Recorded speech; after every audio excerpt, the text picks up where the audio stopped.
Ito'y takip ng tangke ng langis sa Moscow na yon, panoorin mo itong eksena na ito.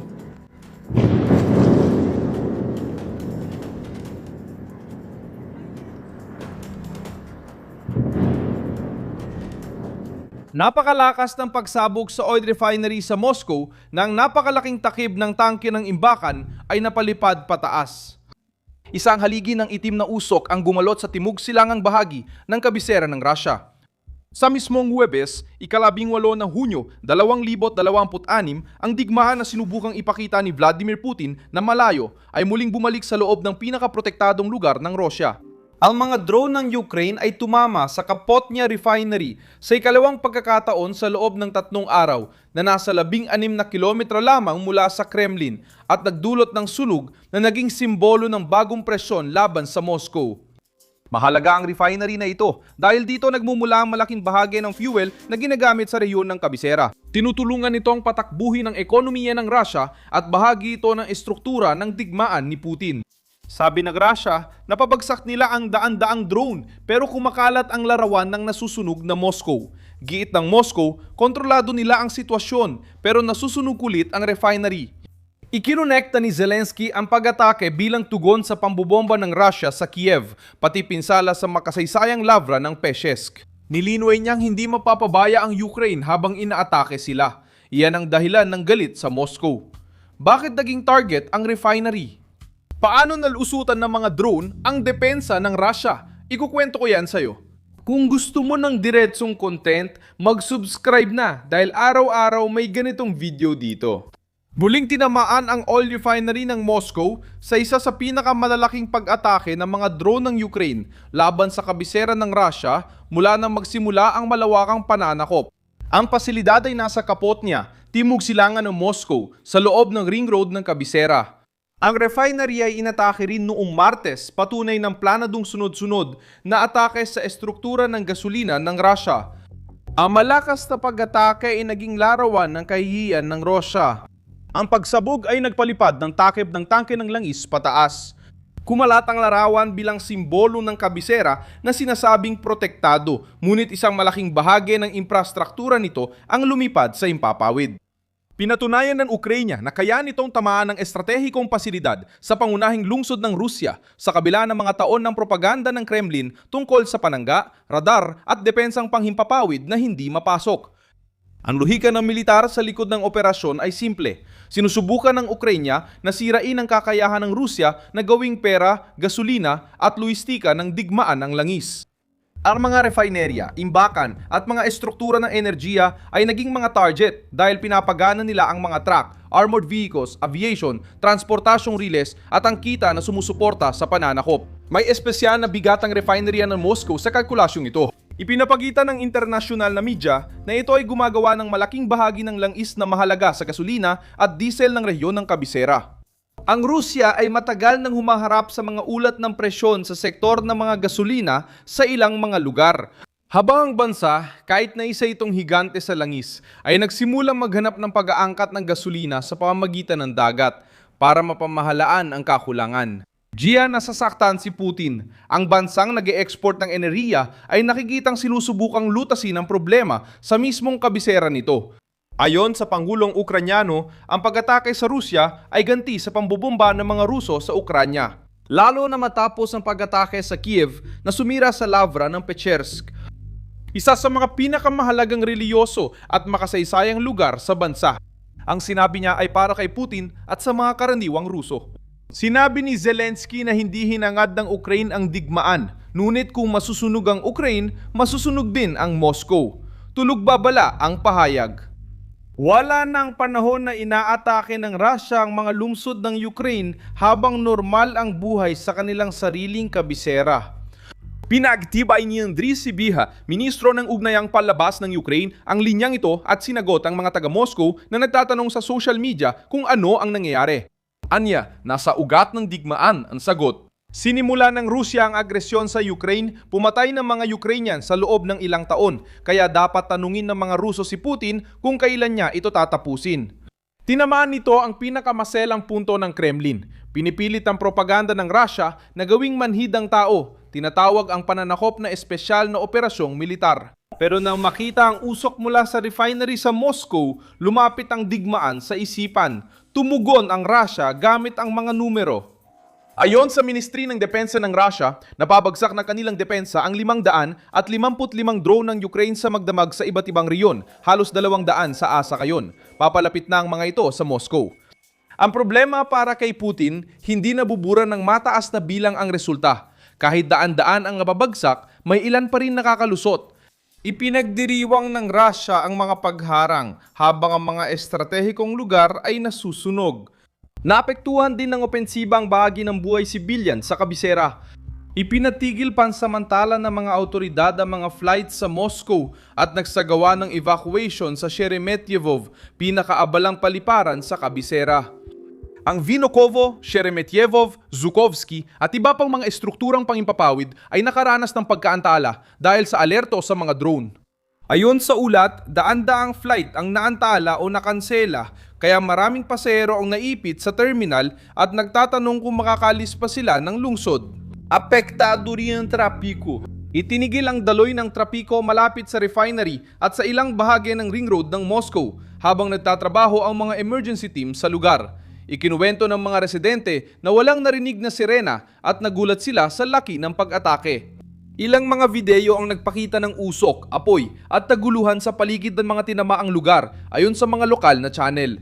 Ang tono ay puno ng inis at takot habang nagrereklamo ang mga residente na hindi sila naabisuhan at nasira ang karaniwang takbo ng buhay sa kabisera. Madaling araw nagtala ang rehiyon ng Moscow ng pinsala sa iba't ibang lugar, pati pabrika ng langis. Sinabi ni Gobernador Andrei Vorobyov na 16 na tao ang nasugatan sa malaking pag-atake ng Ukraine.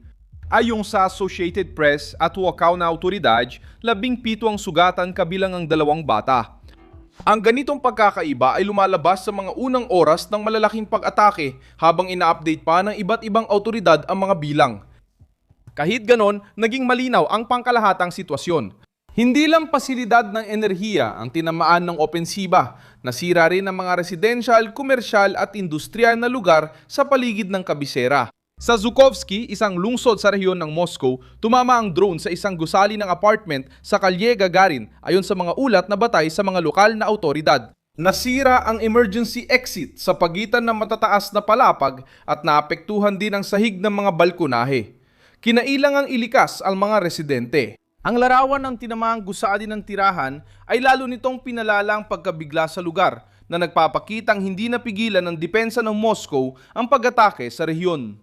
Sa Electrostal, bumagsak ang mga piraso ng drone sa isang pribadong bahay at nasira ang bubong. Isang babae ang nasugatan.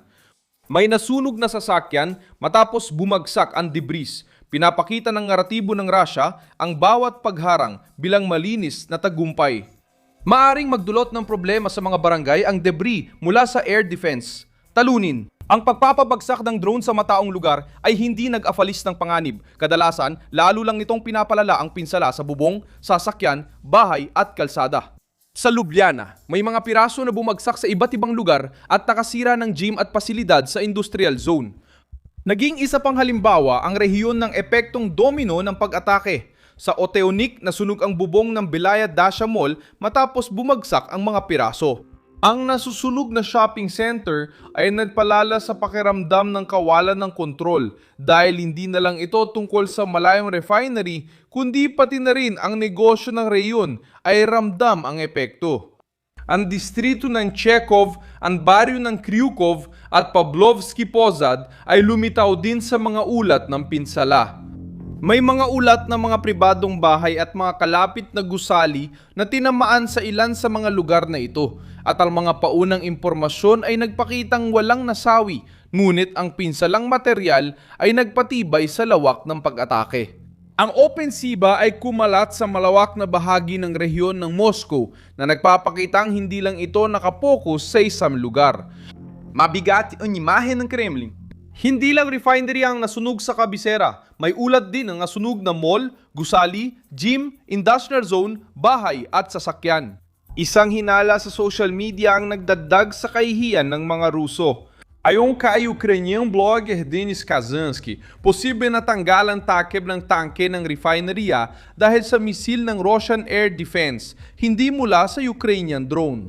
Mukhang alegasyon lang ito batay sa video analysis, hindi opisyal na kumpirmasyon.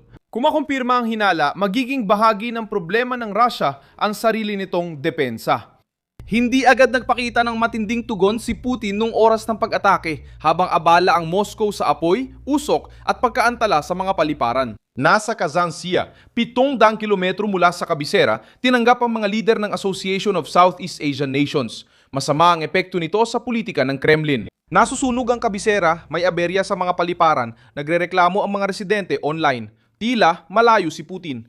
Sa internasyonal na agenda, sinusubukang magmukhang normal. Para sa Ukraine, nagsisilbi ang kontras na ito bilang propaganda ng digmaan. Nagsalita ang leader ng Rusya tungkol sa pandaigdigang kapangyarihan pero hindi niya mapigilan ang sunod-sunod na pag-atake sa refineria sa kanilang kabisera. Sa Rusya, hiniling ng mga kaalyado ng Kremlin na tumugon. Nagsimulang manawagan ng mas mabigat na ganti ang mga nasyonalista at pro-gobyernong komentarista. Tinanong pa ng ultrakonserbatibong negosyante na si Konstantin Malofev kung bakit konserbatibo ang Ruso. Chegou a questionar por que Moscou não gumamit ng sandatang nuklear. Ang Kremlin napakalambot sa pag-atake. Ang kongresista at retiradong general na si Andrei Gurulyov ay pinaglaban din ang paghigpit laban sa Ukraine. Ipinapakita ng pahayag na ang pag-atake ay hindi lang pisikal ang pinsala. Nagbunsod ito ng krisis kay Putin dahil ang mga radikal na grupo ay humihiling ng mas matinding tugon at naipapakita rin ang kabiguan ng depensa ng Russia na protektahan ang pinakamahalagang simbolo ng bansa. Ipinakita ng mga pro-Kremlin vlogger ang kanilang pagkadismaya sa mga larawan. Ikinagalit ng tagapagbalita at vlogger na si Andrei Medvedev ang mga Rusong nagpo-post ng video ng pag-atake dahil aniya nakakatulong ito sa kalaban na itama ang susunod na atake. Ipinapakita ng kritikang ito ang tunay na pag-aalala. Maaring magsilbing pampublikong ebidensya ng pagkabigo ng Russia ang mga larawang ipinopost ng mga residente at maging material para sa pagsusuri ng susunod na operasyon. Kung tinatakot ang gobyerno ang mga nagvivideo ng sunog sa Moscow, ibig sabihin na wala na ng kontrol sa eksena ang propaganda.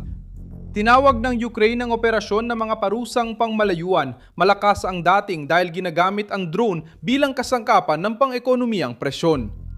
Hailing ng Ukraine ang dagdag na depensa sa impapawid, mas matinding presyon sa enerhiya ng Russia at masuportang mapipilit si Putin makipag-usap. Kasabay nito, nais ipakita ni Zelensky na ang Kyiv ay hindi lang nagtatanggol sa sarili. Naging impyerno ang Russia dahil dinala ni Putin ang digmaan sa Ukraine at ngayon ay nakikita niyang ang digmaan ay kumakatok na sa mismong pintuan ng kanilang kabisera. Hindi basta pinili ng Ukraine ang target, tinutok nila ang refinery na mahalaga sa gasolina, keta at logistika ng makinarya ng Russia. Ang pag-atake nitong Huwebes ay tumama sa Moscow sa mismong bahagi na masakit, enerhiya, transportasyon, propaganda at pakiramdam ng seguridad. Ang takip ng tangke na lumilipad ay naging simbolo ng mensahe sa Kremlin. Gusto ng Ukraine maging sariling bansa. Ukraine ay isang bansa na susulog. Ako si Milson Alves, isang internacionalista at layunin kong mapanatilikang maayos na inform gamit ang totoong balita araw-araw. Nasa video description ang mga news link.